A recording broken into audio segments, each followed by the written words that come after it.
Blog Talk Radio. Home of the stars, through the airwaves and on the big screen. Coming to you live from Hollywood, it's Rated G Radio with your host, Garrett Miller.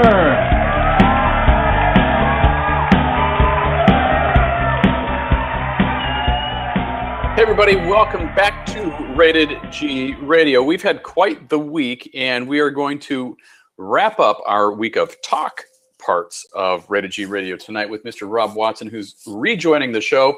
He's kind of becoming a fixture here, and I really enjoy having him part of the broadcast. You'll know him, of course, from Santa Cruz. Is very popular out in Santa Cruz on KSCO's 1080 AM every Saturday night at 7 p.m. You can also go to KSCO. Well, Rob will tell you the link, but you can listen to them online. So if you're not in Santa Cruz and you're somewhere else like Poughkeepsie, you'll be able to tune in and hear Rob's show on Saturday nights at 7 o'clock Pacific Standard Time. But we're going to have him on in just a second. Just a real quick reminder, you know, sometimes people tune in every night of the week, which I love when you do. Sometimes people tune in just, you know, for the subject matter expert like Rob is tonight. And sometimes you just, you know, click in because you happen to be sitting around doing nothing. So I'm going to kind of give you a preview of what's coming up as well as where we've been this week. So if you want to go back and check out any of the archives on demand, you can. I'll also remind you G Radio is always available as a podcast on iTunes. If you want to go download that, it's always free of charge to you. You can go ahead and get the programming and go and listen to as many back episodes as you want. This is especially helpful. I'm going to tell you, this is as your friend, Garrett Miller. This is especially helpful if you're on long road trips this summer and you're looking for stimulating programming that you can listen to after midnight or at 9 in the morning or at 4 in the afternoon that's going to keep you wide awake during your traverses across the country. So download it on iTunes. You can take the show anywhere you want. So on Monday's show, we had Dr. Annie Ulrich. And Dr. Annie is always the person who comes on at the beginning of the month, and she gives everybody her energy update for what you can expect energetically to take place during the month. So she was on Monday's show. She also took listener calls. Tuesday, we had New York Times bestselling author Rafe Hayes talking about his book, The Next, but we also talked about his new book and his new CD that he wrote, the music to accompany that. Not too many authors also write CDs of original music to go along with their books. Rafe is doing that, and we talked about that, and as well as playing his song. He said it's going to be a lot better. It was great, but it's called Dead in the Water, and it accompanies the new book, which was cool. And last night we had psychic Zoe Nicholas on. Zoe did about a half of an hour of education, which I think is important because sometimes when we have those shows where we have psychics on, you know, and I love all the callers, so I'm just kind of just putting that out there first.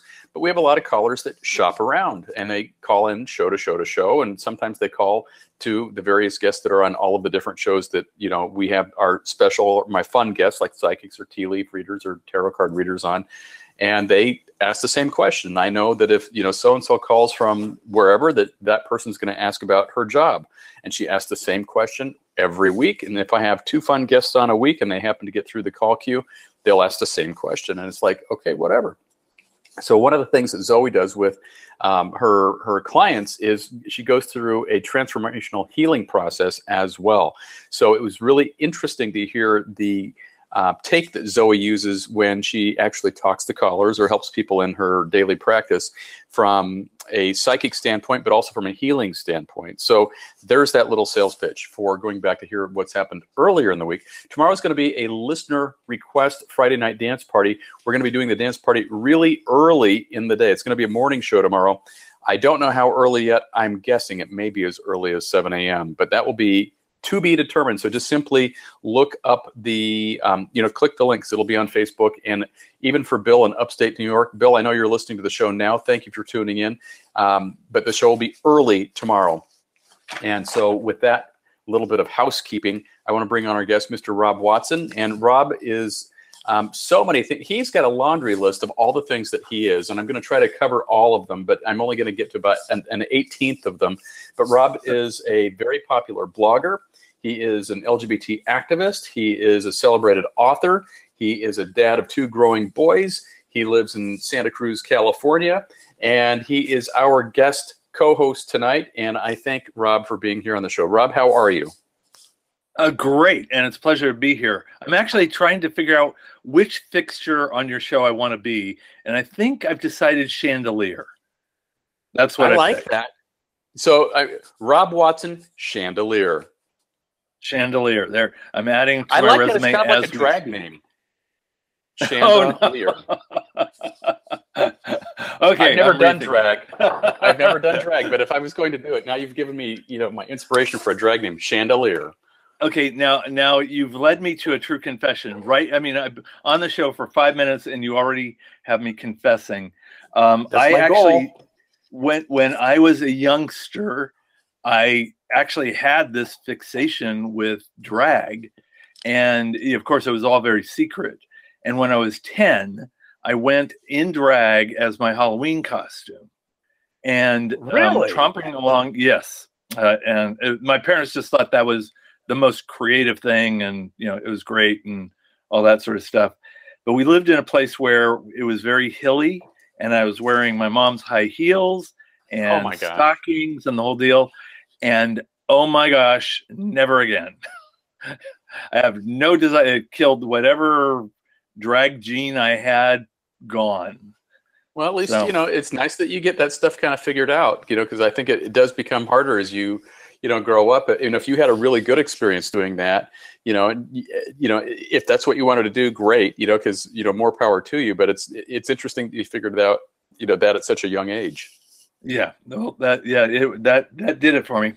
So yeah, a drag career was cut short. So let's put it that way. But a writing career has blossomed for you, and as a guest that's been on the show now a couple of times, and a few times, and we're going to have you back, millions of times more.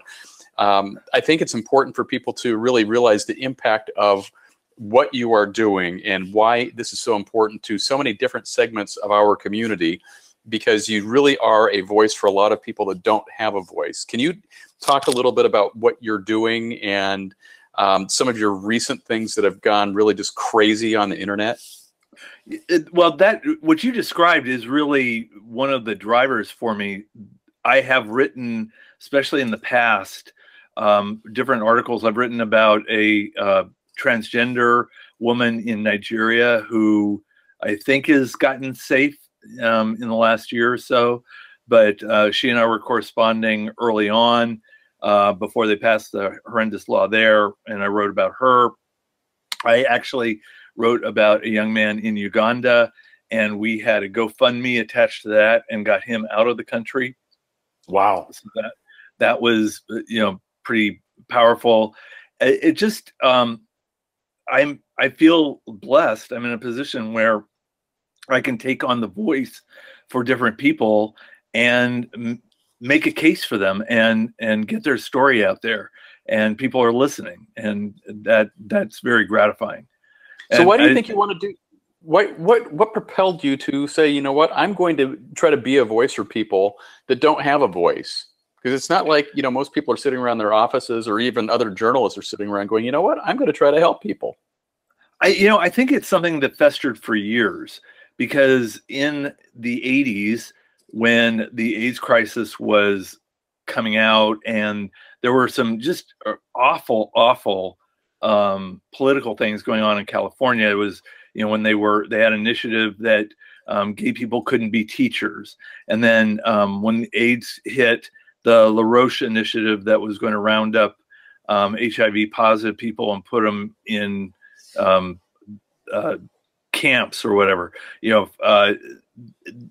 all of that was going on. And in the mainstream press, which was not online at the time, there'd be an article here or an article there. The government wasn't talking about it. And so it was hugely frustrating to have so much to say and be so angry and so concerned, and nothing was happening. As things became more online and people, they started having websites and the internet 10, 15 years later, I was on a lot of those discussion boards. And, writing has always been something I've done professionally. And so I was using my writing to argue with people one-on-one and 10-on-1 type of thing. Finally, new social media, it finally gave me an avenue to do what I think has been pent up for a long time. And this blog process actually started from a discussion board. There was an article written called "I'm Christian Unless You're Gay" by a man named Dan, who runs the Single Dad Laughing site. And his article went viral, and he had this discussion that was attached to it. And a bunch of us were on there defending, the pro-gay side of things, with a lot of anti-gay people on there. So there was a lot of online arguing. And a group of us appreciated what we were writing on the pro-gay side, and we decided to start a blog site on our own. And so we did so. And my articles did pretty well. And my one blog mate was our first incredibly super viral piece. He wrote a piece called Defended or Defriended Over a Wedding, a Straight Man Gains Perspective. And his story was about, he's a straight guy, and his brother got married in San Francisco. And he went to the wedding and was sharing the pictures on his Facebook page. And a guy wrote to him and said, same-sex marriage, that's over the top. I'm going to defriend you. Sorry about that. I like you, but that's too much. And so Dave is his name. He came to me and said, this is garbage, and I want to write about it, which he did. And I looked at his draft and said, Dave, it's really good, but you're not in it. What impact did this have on you? So he took it back and he wrote about what happened, but then he wrote about what the impact was on him as a straight person. And he did a fabulous job at writing it. And it was our first viral piece. And that was amazing, because it was in the days when Facebook wasn't hiding anybody. So everybody who had big sites, when they posted it, went out to everybody. And wow. It was that piece still is the best read piece on our whole blog. I've caught up in total, but not one single piece like he did. And it was read, when all was said and done, it was read over 300,000 times. Holy cow. Yeah, he ended up making a video of him reading it, and he did, again, a really great job on it. And he was named, not last year, but the year before, by Huffington Post, one of the top 10 allies of the year, because of the video he made about it. So so already I was rubbing elbows with talented people, and some of it just, theoretically rubbed off, I guess. Well, you've done a lot, and boy, I need to watch. I was going to say, you've done a lot of rubbing off lately, Rob, but that's not what I want to say. I want to say you've done a lot of raising awareness lately, especially when we have, a lot of people that, and I don't want even to say, from the LGBT perspective, but I think anybody that has common sense, and I don't want to say that because I am in a particular category, but you hear people talk and you're like, you just can't be that dumb. I don't care if you are LGBT or not, you just can't be that dumb. And you have people like the Duggars that are out there that are making just crazy comments. And, you've been doing some very successful and very high profile open letters to people who are getting attention for really dumb stuff. And number one, I'm very proud of you for doing it and writing such eloquent letters. But number two, I think that you really have found a unique way of addressing what I think a lot of people in the community are thinking, but simply for whatever reason, you are now the voice of that. How did that come about for you when you wrote your first one? And can you kind of lead us down that path of, the different things that you've been working on lately? Sure. Yeah. Their first one, and it was right around that time. In fact, mine came before David's big, huge viral one. In fact, we were all very impressed with what I had done, which went to like 3,000 people. And, so we were like, wow, this blog thing's taken off, and how great.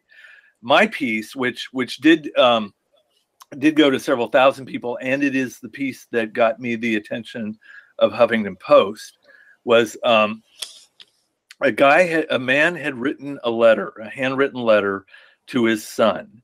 And it was after his son had come out, and the guy just basically said, "You're not my son anymore. I don't want to have anything to do with you." And it was just really an awful letter. And the son had posted the image of that letter online, and it had kind of gotten a lot of play. A blogger who is now a very good friend of mine, but I didn't know him at all at the time, who writes Ask Your Dad, which is a blog, had written a very cute response to that letter. And his wife was pregnant at the time, so he wrote a letter to his unborn son 20 years hence, and was imagining what it would be like in 20 years for his son to come out to him. And I read his letter, and it was really cute. It was really well done, except that it still struck me as wrong, because it was like, I was looking at my two sons and saying, I don't want them to have to come out. Coming out is not okay with me. I want to know who my kids are, and not have this part of them that is this big secret. So I wrote a piece called A Gay Dad's Perspective on the Hate Note Writing Father. And that was my piece that I wrote. And the letter I wrote in that piece was actually to my two sons. And it is a letter that was telling them that, what I felt about their potential sexual orientations. And that was the letter. Huffington Post picked it up. And when Huffington Post ran the piece, they changed it so that it read, a gay dad sounds off on the hate note writing father. And I have picked that up as part of my brand ever since. So a lot of my pieces are a gay dad sounds off. And, okay, cool. Yeah. So I went with that. But that kind of started my open letter process. And I've written now hundreds of them. And I think the real key to that is twofold. One is that in my writing style, when I'm addressing one of these people that you just mentioned that is like completely brain dead or completely evil, I mean, they run the gamut. I really want to talk to them directly, and I want to do it in not as derogatory a manner as I could, but as if I was actually discussing it with them. And what I found is that for a lot of people, when I'm doing that, it's like standing up to the playground bully. So, I feel like my audience is standing behind me while I'm confronting this person on their behalf. And I think that's what's been kind of the formula that's made all that work. Well, I was going to say that's exactly how I read it, and I think that's one of the reasons I've enjoyed the letters that you've written, and quite frankly, I didn't know you've written 100. That's me as a poor host, not doing enough homework, and I know you now, Rob. So I'm like, oh, these are kind of cute, little letters that he's writing at you. But it does very much resonate with me, and I was.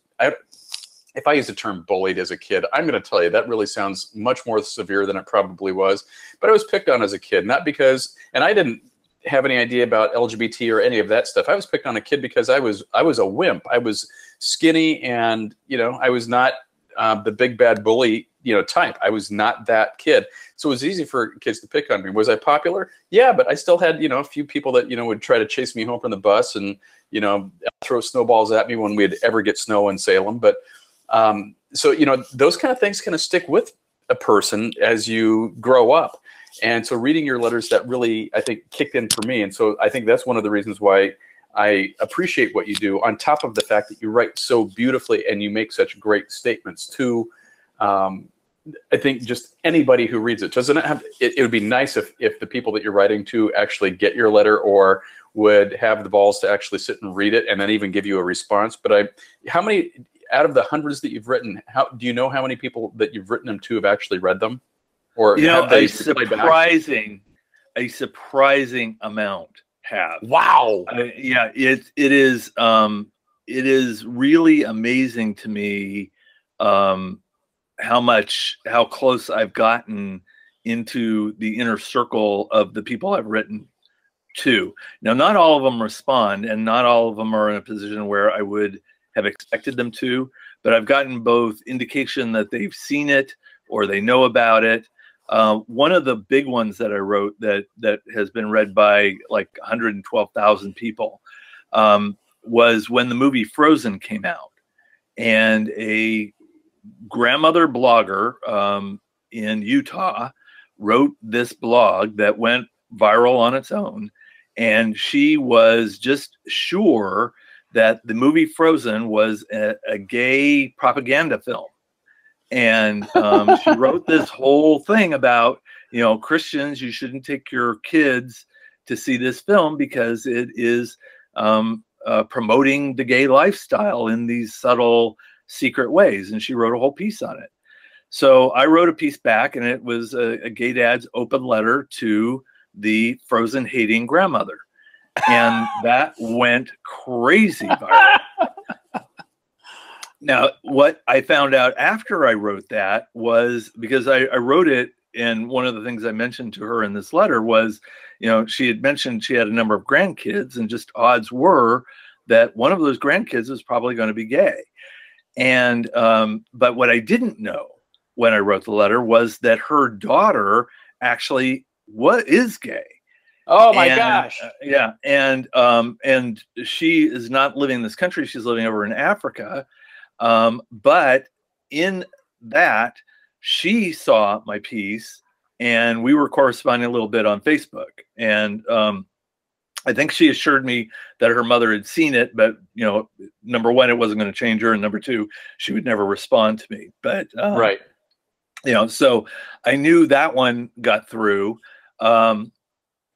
The potential, even the Duggar one, because of that letter, which again went crazy viral, I got invited to go on to The Last Word with Lawrence O'Donnell on MSNBC.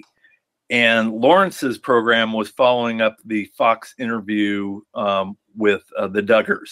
So if the Duggars are watching anything at all, they certainly would have watched NBC, seen that there was this article out to her. So somebody in the Duggar family or in that circle has got to have seen that. The first one that made me this was early on, that made me kind of sit up and go, ooh, be careful what I say, because these people are going to hear it, was several years ago. There was this was before California had passed its law outlawing reparative therapy for minors. And they were just at that point considering the bill. And the California Psychological Association had come out initially against that bill. And so I wrote this blog and just derided the president of the California Psychological Association. And Huffington Post picked up the piece. It was running on there. Meanwhile, it was sort of work in progress, because while the piece was running, the California Psychological Association reversed themselves and came out for the bill, and the bill passed. Well, I go onto Huffington Post, and one of the first comments on my article is from the president of the California Psychological Association. So it was like, wow. Okay, she heard me talking about her, and she answered. So how powerful was that? It was very awakening. It was, and I have to say, it was really gratifying, because ultimately that's what I wanted to do when I started writing. Was, I didn't want to write for my own enjoyment. I didn't even want to write for the choir. I really want to write for those people to see it, and hopefully to shake them off, their position somewhat. And so, I just think that's so commendable, because I think that the approach that you take is one that just is fresh from a writing standpoint, and I don't read everything. I mean, because now everybody can be a writer, everybody can be a radio host. Look at me. Everybody can be a this, everybody can be a that. But I think what you do carries a lot of weight, and you are changing a lot of minds, or at least raising a lot of eyebrows. And I think you're doing it in a very respectful and healthy way that I think kind of gets lost, because a lot of articles that you see, whether it's on, you know, we could look at Facebook and everybody can say, you know, well, so-and-so did this, and now look what happened. We're all going to hell. And you're like, really? Come on. You know, there's no perspective and there's no rational thought behind anything. And I think you give that rational thought to people who desperately want to have just like sound journalism and sound reasoning. And you are doing that when it's such a rare commodity, I think, in today's writing market. Well, thank you, and that is what I'm trying to do, and it is twofold. It's you know, I was talking about having them see my voice specifically, but also what I've found is a lot of people who, over especially the last 2 years, and especially when I started writing, were, you know, gut feeling pro-gay, pro-marriage equality. But, you know, they would get bombarded by these often stupid arguments or illogical arguments or emotional arguments.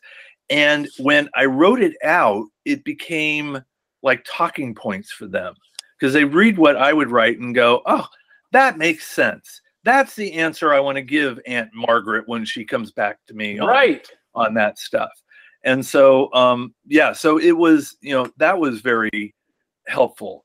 Recently, I had one that absolutely blew my mind, and I don't, if I'm repeating myself from last time when we talked, forgive me, but I wrote an article about the hate initiative that was being proposed for the California ballot. Oh my gosh, it's the craziest thing ever. Oh, completely. And I put out my blog on a Friday, and LGBTQ Nation picked it up on that weekend. And the following Monday, just, you know, one working day later, the California Assembly meets and passes this initiative, you know, condemning the law, you know, stating that they are going to fight it with whatever means they have. They don't want it to go to the street. They don't want people to be accosted to sign it. And I'm thinking, wow, that's a great coincidence. Well, what I found out was, from some voices behind the scenes, was that my blog got into every single mailbox of the Democratic caucus in Sacramento. I love that. So that was like, wow, amazing. Now, here's another one that I don't tell very many people, so I don't want you to tell anybody this one. I'm not telling a soul. So everybody out there listening, yeah, close your ears. You're not hearing this. Okay, go ahead, Ron. So, but before the first Supreme Court decision, you know, when they were deciding on DOMA and the Prop 8 question, I wrote an article that was inviting Justice Anthony Kennedy to come have dinner at my house. And that was an invitation to the Supreme Court justice to have dinner with my family. And the article was a description of my family, what, you know, we didn't have, introducing him to my 2 kids, and the rights that my kids didn't have because, you know, we couldn't be married. And that was the article. Huffington Post ran it as their top banner article when they ran it. LGBTQ Nation did the same thing, you know, big banner on that. So it went around in a very, very big way. So the Supreme Court was inundated with all sorts of amicus briefs, et cetera, et cetera, et cetera. And when they got to the questioning in the court, the thing that Anthony Kennedy kept asking people was, what about the children who live in California that are children of same-sex couples? That was his big question. And, you know, part of me was like, that was from me. That was my article. That was my point. And, you know, did he read that article? Did somebody point that out to him? Did that, you know, get in his mind that way? I don't know. But it made me certainly feel consistent with the prevailing thought. Let's put it that way. I think that's great. Okay, and I don't want to cut you off here, Rob, but I'm going to tell you, we're at the halfway point of the show. Can you believe we're already at 7:30? You are going to get a 3-hour show sometime, right? They're going to do that for you? Well, we are working on that. We're going to try to fund some of that a little differently, and we're going to start increasing this. Number one, I want to do a couple of things since we're at the halfway mark here of the show. I want to thank Rainbow Brew out of Minneapolis, St. Paul for being a sponsor on the show. When we upload the show to YouTube, because every night on the Monday through Thursday show, I'm uploading the program to YouTube. So if you just want to, I don't know what there is to watch because we're not really doing any video, but if you're watching the show on YouTube, I'll have some promo stuff with Rainbow Brew on there. So if you'd like to help support the people who are supporting Rated G Radio, I number one ask you to do that. But Rainbow Brew has some awesome coffee out of Minneapolis, St. Paul. They grow it locally, they grind it, and they can ship it anywhere in the world. And go to rainbowbrew.com. So that's number one. Plug, plug, plug. Number two, we've got a special guest star who is in the Blog Talk chat room with us tonight. It's a gentleman by the name of Scott, and he goes by Left of Straight. And Scott has a great new podcast that is out called Left of Straight right here on Blog Talk Radio. And I want to make sure that at the end of this show, so I'm publicly doing this, so now it's accountability on my part, I'm going to connect you, Rob, with Scott with Left of Straight and get you connected. So, you know, maybe there's opportunities for you guys to have dialogues and conversations, and maybe you can have Scott on your show on out of, you know, in Santa Cruz, and, you know, maybe vice versa. So I always like to cross-pollinate and cross-promote anytime that we possibly can. So there's that. So would it be okay if we shifted gears just a tiny little bit? Because we have a ton of stuff that I want to cover with you tonight, but I'd love to talk more about your letter writing. But you have another article that's out well, I think it's a sneak preview that you gave me today right before the show. And then we've also got a video that by the way, my lightning fast, I'm not going to say the name of the company because I don't want to give them any publicity, but their name rhymes with Horizon.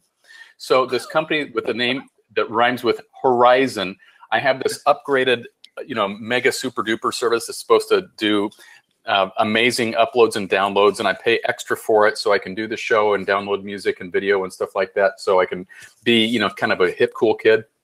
So Rob sends me this video that we're going to talk about in just a second, and it's about, well, he'll tell us what it's about, but he goes, I'm going to send this to you, and so I go, great.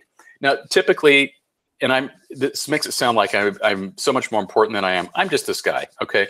But, you know, throughout the course of the day, I've got day job stuff I take care of. I'm trying to schedule new guests. I'm trying to push, you know, my music, you know, sell a little merch along the way, get some CDs, you know, pushed and all this kind of stuff. So it's not like I sit here for 8 hours going, you know what, I'm going to sit here and just, you know, read everything that, you know, my guests are going to do, and I'm going to memorize everything that Rob's going to talk about.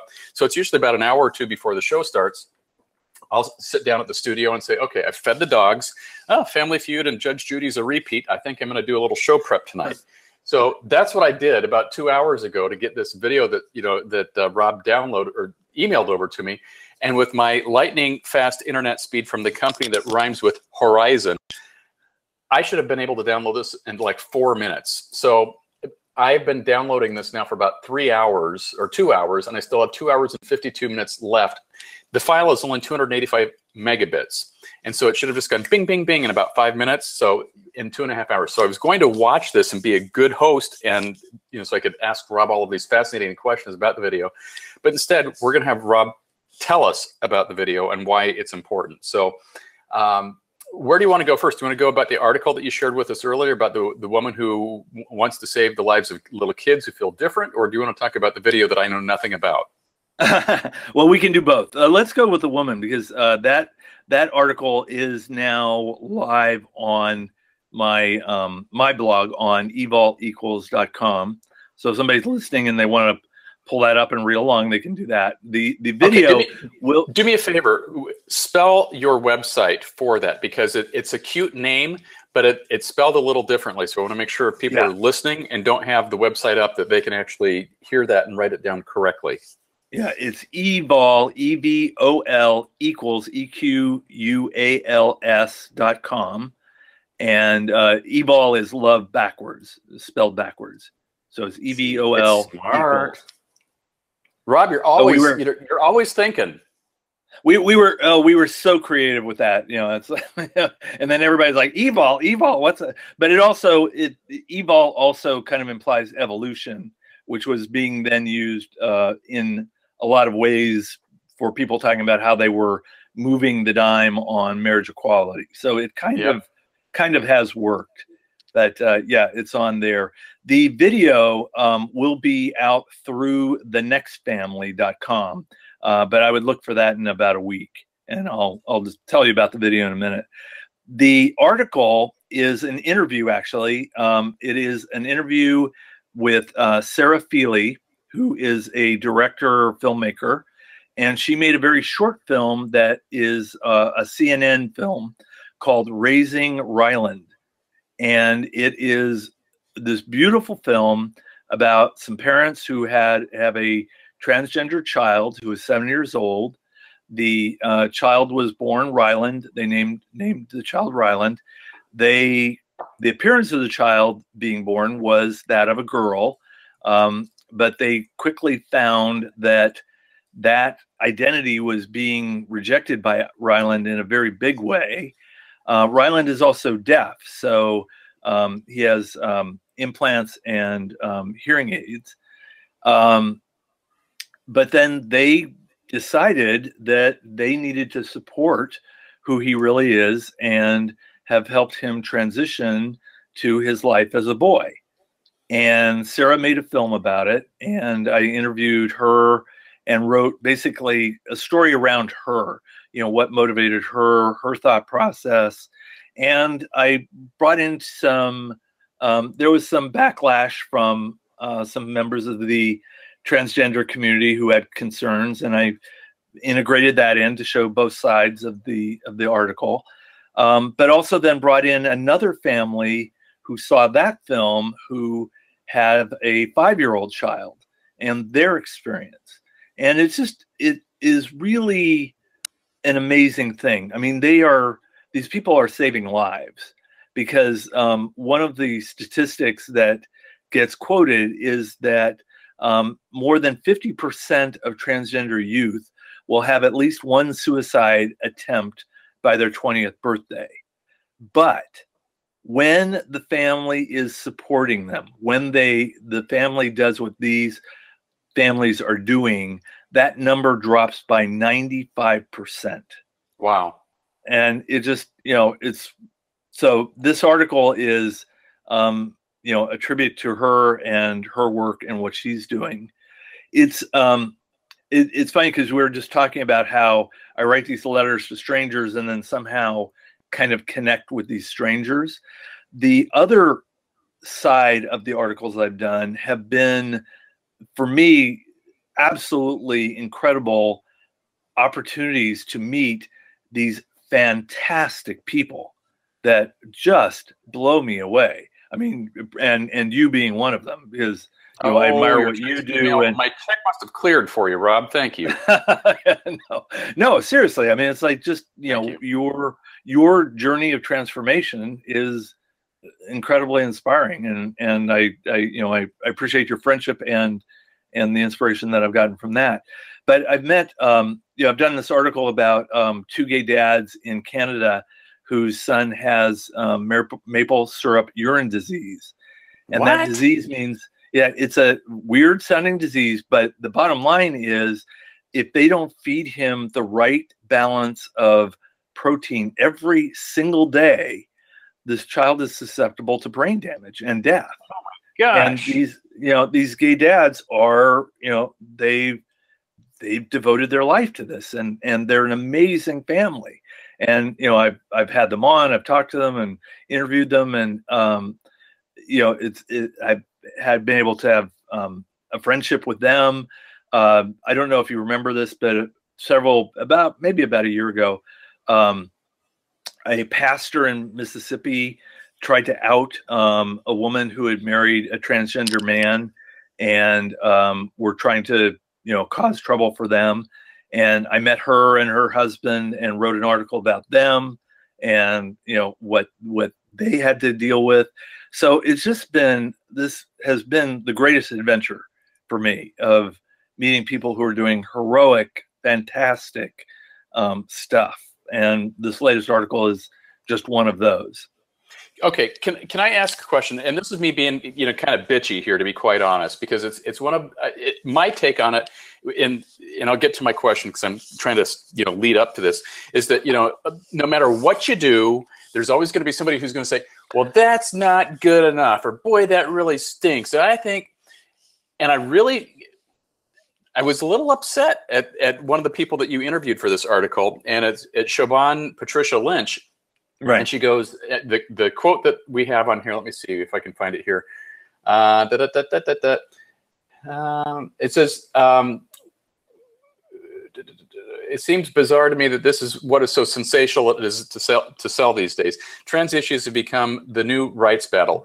But it comes at the price of all individuals that are now front and center. I made a choice for myself. I feel this kind of news is at the expense of the child who has already experienced enough trying to figure out who or what they are.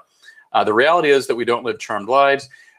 Whereas the quote, I'm struggling here, but she's basically saying, parents who are helping their kids, they shouldn't be called heroes. That should be like the basic thing that they should be doing as parents. And I was really kind of put off by that because it was like, there are so many parents that are out there across the country who are like, I don't know what the F I'm supposed to do, but this is what my kid's doing, or this is who my kid is. I don't know how to handle this.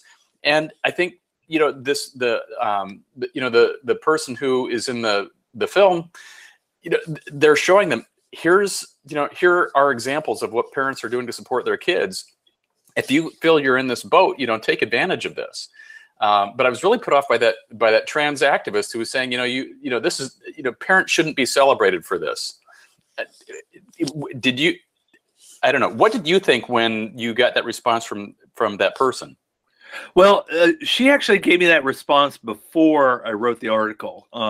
Okay. We were in a writers group, and we were just discussing the film itself, and she wrote that opinion about it.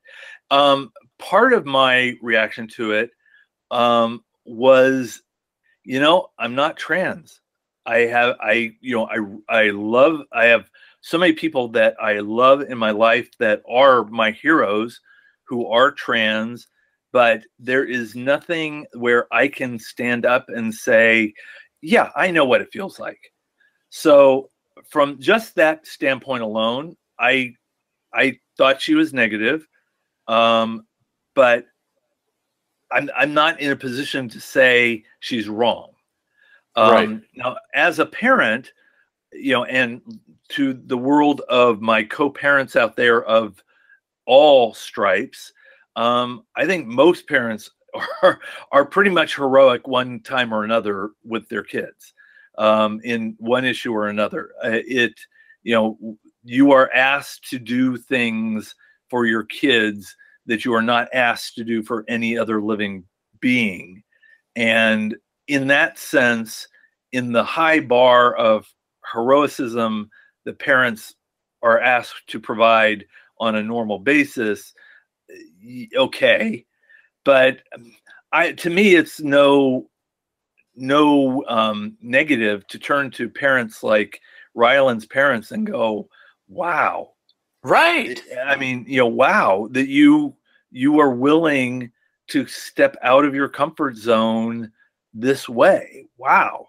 So, I wanted to give Patricia her forum to air her opinion, and it's out there. So, fair enough. Okay, then I'll stop beating you up for that. But I was really put off by it. It's like, come on, it's just like somebody trying to do something good. If it doesn't have to be good for you, but at least it's good for who they're trying to help. Right. And that's also why the next part in the article, why I wanted to balance her viewpoint with the viewpoint of another set of parents who have a transgender child, that, that by seeing that film, it wasn't coincidence. By seeing that film, it moved them from point A way down the road to a fantastic life for their child. So I wanted to juxtapose those reactions. It's like well, you've done it. Complex. So yeah. So that was, and you got a response out of me. So I mean, I guess that's, as a writer, I guess that has, I hope that makes you feel good that you got people that are riled up over the things that you're putting in. Well, I didn't want it to be a propaganda piece, and I didn't want to be all glowing and have it be somebody come along and saying, you're just doing frontman PR for this. I wanted it to be real and give, the depth of perspective.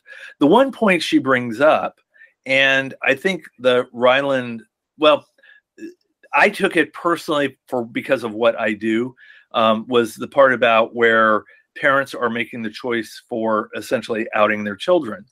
And I mean, I'm guilty of that. I write about my boys. They've not given me express permission to share about their lives, but I do it. And there may be a day where I literally have to apologize to them, but I'll apologize, but say it was for the greater good, because the reason I do it is that people out there need to see that our family exists, and they need to understand where we came from. They need to understand the depth of what is entailed in our family. And you and I have mutual friends who also have kids from foster care and that type of thing. And they're not public, but I need to be even more public for all of those kind of families.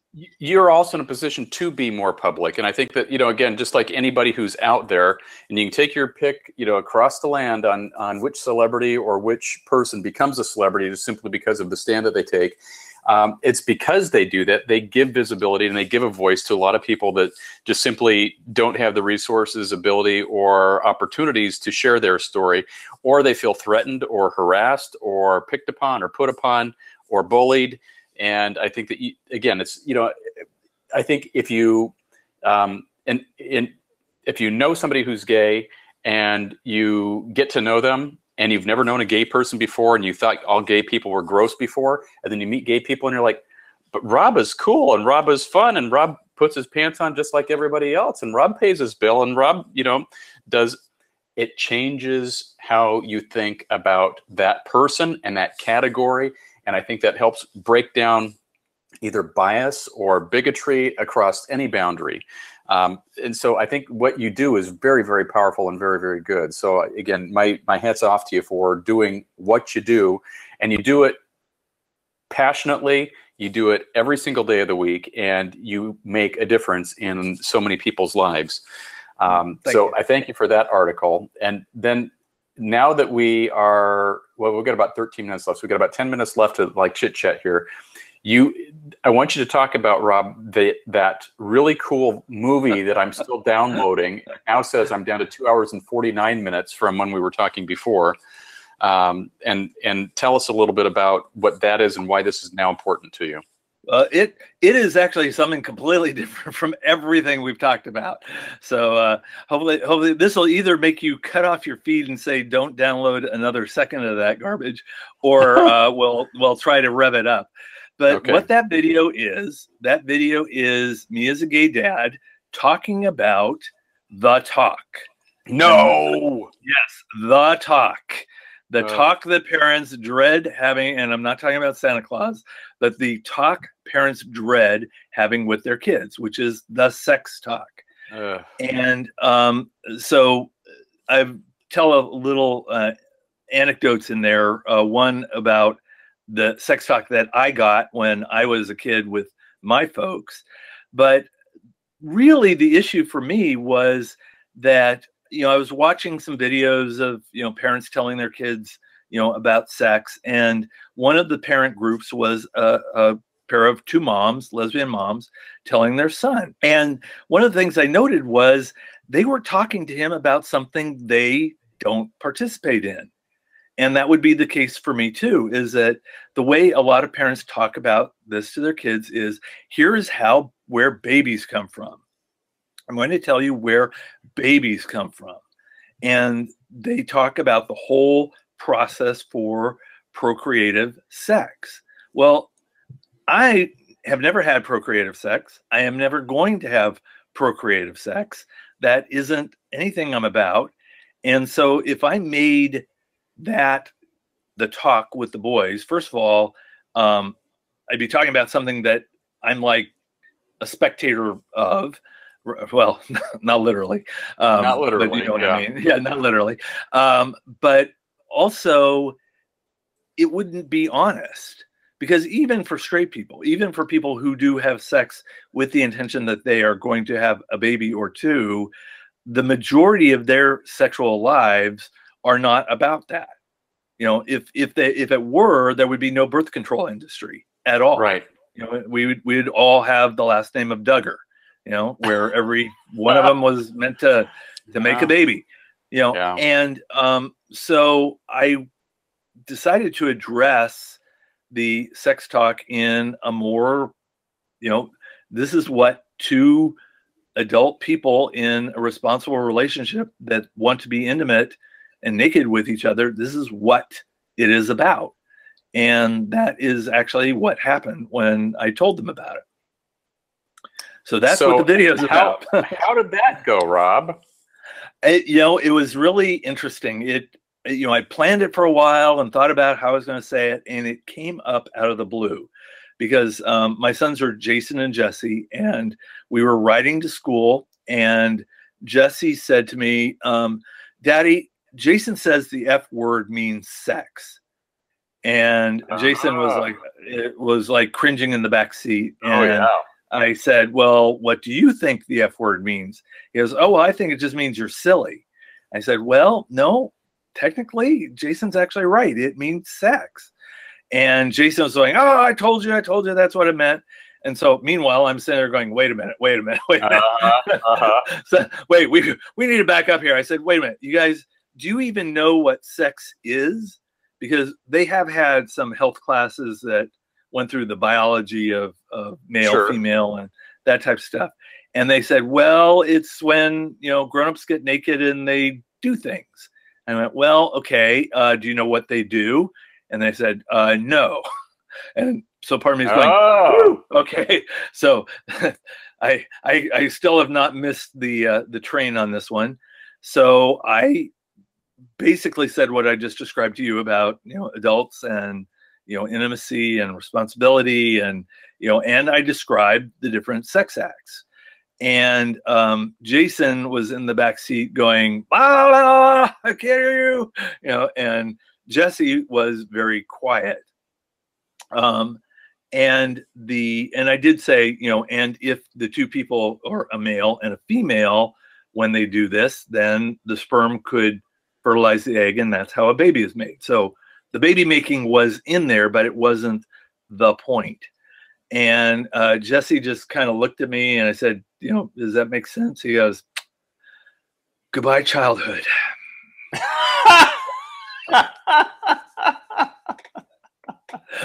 I can't unhear this, Dad. Thank you. I know. That was the final word from Jesse on the subject. So, yeah. Oh, my gosh. Now, where are people going to be able to see this movie or this video or whatever you call it? That will be released by The Next Family at thenextfamily.com. And I will be sending it out on Evol Equals Facebook page as well. But yeah, it'll be through them, and The Next Family has a YouTube channel, so it'll be part of the YouTube channel online. I love that. I love that. Well, let's get wrapped up here. We got about a minute and a half left before I'm going to shamelessly plug my hit song "Gay Wedding," because of course, you know, I'm trying to move some merch. I want everybody to go out and buy "Gay Wedding" or at least watch the video on YouTube. So, Rob, before I let you go tonight, number one, we need to figure out when you're coming back. So we'll talk offline on how we're going to get you back. I'm hoping sometime in August. But what do you want to leave listeners with tonight as a closing remark or thought, just about life in general? It could be anything you'd like. Wow. Well, you know what? Actually, I'll tell you what was going on in my mind because you were mentioning Gay Wedding. The song that I really hope they listen to off your album is the song "I Am." Because to me, that's my go-to song. It is such an inspiration that in your life you can do and be whoever you want to be. And what we've been talking about very self-indulgently here is my dream to be a writer, get my voice out there, change the world, be part of. and it's part of my journey that you captured in the song I Am. Oh my gosh, thank you very much. Well, if I had that to play tonight, I would actually swap the song and actually play that. I don't have that loaded. I've done all of this purposefully. I haven't put any of the other album stuff on the show just simply because I know that I'd be playing all the other songs. Oh, you want a Halloween song? I can play it, So we'll get to I Am on another night. So I promise that I'll play that, and we'll do that when you're actually on the show, and we'll talk about that again if that would be okay. So I appreciate that very much. For everybody else who is listening in tonight, again, tomorrow on the Friday Night Dance Party, it's going to be all listener requests. We're going to do a show early. So it's probably going to even be you could do it as a Friday brunch party dance something or other. We'll come up with a new name, but we're going to do it early in the morning so you can get your weekend started off on a great note. Next week, by the way, here's a little rundown. On Monday, we have our Brisbane takeover from Mary Lou down in Australia. She's going to be interviewing Rosie Shaloub. On Tuesday, we have Billboard recording artist Margot Ray. She's going to do a world premiere with her new song, Never Too Late. That's actually this song that she did with Hall & Oates' John Oates. So that's very, very cool. I don't know what's going on, but on Wednesday, Mary Lou from Australia is coming back, and she's interviewing Amanda Gore. Thursday, we have Rick Caradas, and he is a filmmaker, actor, singer, songwriter, and he's going to be talking about a new project that he's got coming up in Hollywood. And then next Friday, not tomorrow, but the Friday after tomorrow, we have Miss Shauna Burns coming onto the Friday Night Dance Party, and we're going to be playing her music as well. So, Rob, on behalf of myself and everybody who's listening on Rated G Radio, thank you for being back here. We can't wait to have another episode. We're going to have to come up, I'm going to start calling you Rob the Chandelier, but we'll have another Chandelier episode soon. And for everybody else, this is Gay Wedding. Thank you very much. Don't drive distracted, and we'll see you on Friday.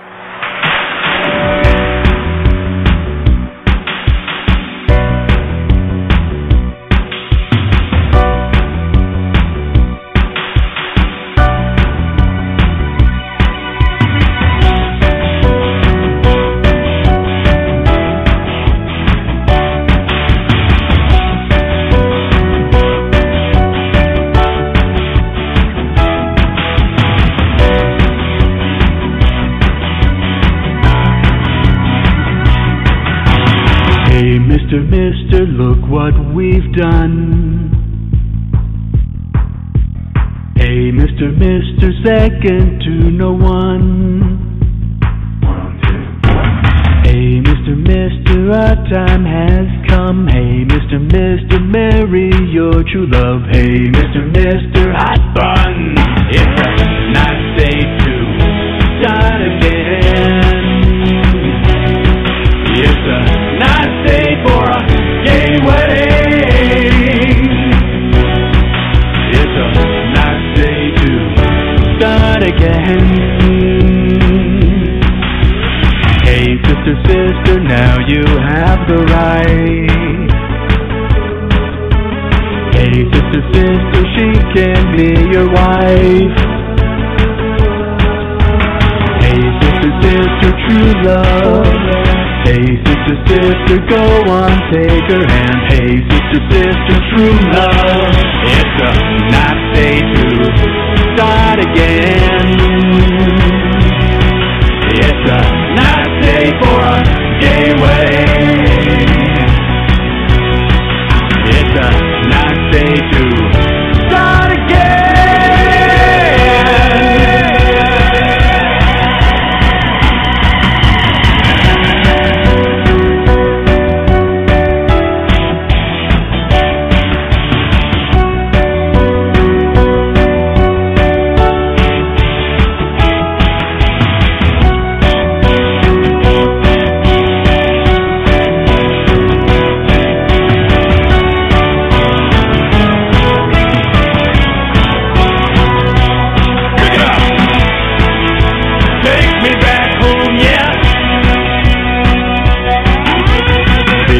Mister, look what we've done. Hey, Mister, second to no one. We've been together so long. Vows made today are so strong. No matter the state that you're from, it's a nice day to start again.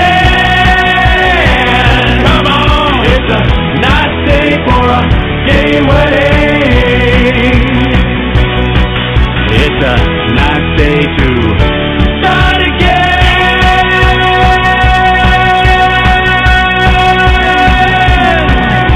Our hearts are bright with this love. You've been listening to Rated G Radio.